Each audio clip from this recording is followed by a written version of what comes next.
Aux côtés de la ministre nationale de la Jeunesse et de l'éveil patriotique, là-bas, la chef de l'exécutif provincial a pris part ce dimanche 16 mars 2025 à la célébration eucharistique organisée dans la paroisse Sainte-Honorité Nengapeta du quartier Jolicite dans la banlieue de Colosie à l'occasion du deuxième dimanche du temps des carêmes.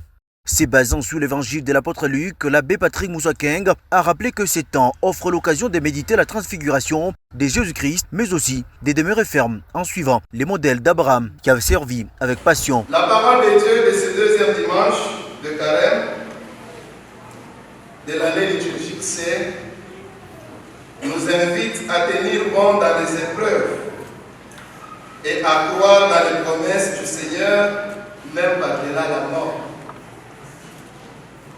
Les épreuves, dans la plupart des cas, bouleversent notre vie, notre foi.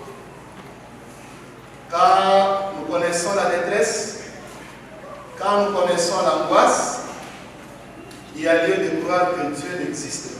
Dans la deuxième partie de cette Eucharistie, les fidèles catholiques ont, à travers leurs curés, tourné leurs pensées vers les compatriotes du Grand Kivu, victimes de plusieurs atrocités perpétrées par l'armée rwandaise et ses supplétifs du 1-23. Fifi Masuka Saini figurant parmi ceux qui se sont engagés sur le front spirituel du patriote de la République derrière le président Tshisekedi, a invité les jeunes de sa juridiction à s'élever pour défendre l'intégrité territoriale et à soutenir les institutions du pays afin de faire échec au plan de l'ennemi. Je nous invite tous à pouvoir toucher les cœurs de nos enfants, afin que nos enfants puissent s'enrôler.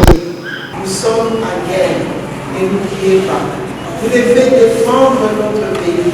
J'espère que la paroisse bienheureuse à Noirite, avec les conseils de l'abbé, nous allons avoir beaucoup de jeunes qui vont aller s'enrôler. La patronne de la jeunesse et de l'éveil patriotique en RDC, Noéla Eganagato, a quant à elle appelé l'abbé à lutter contre le phénomène de la désinformation, surtout à travers les réseaux sociaux, et à se dépasser pour bannir toute forme de division en restant unis derrière le chef de l'État afin de mettre fin à l'agression rwandaise. Il faut qu'on se lève parce que l'ennemi passe aussi par les fausses informations et que nous aussi, par manque de connaissances, nous nous mettons à relayer des informations qui ne sont pas vraies. La population entière est appelée à l'unité, derrière le commandant suprême ainsi que le gouvernement, parce que chacun a une partition à jouer. Au Lolaba, différentes confessions religieuses se mobilisent sans cesse autour de la gouverneure Masuka Saini pour la restauration de la paix dans la partie orientale de la RDC et en soutien spirituel aux compatriotes martyrs, aux forces armées de la RDC et aux forces résistantes, Wazalendo.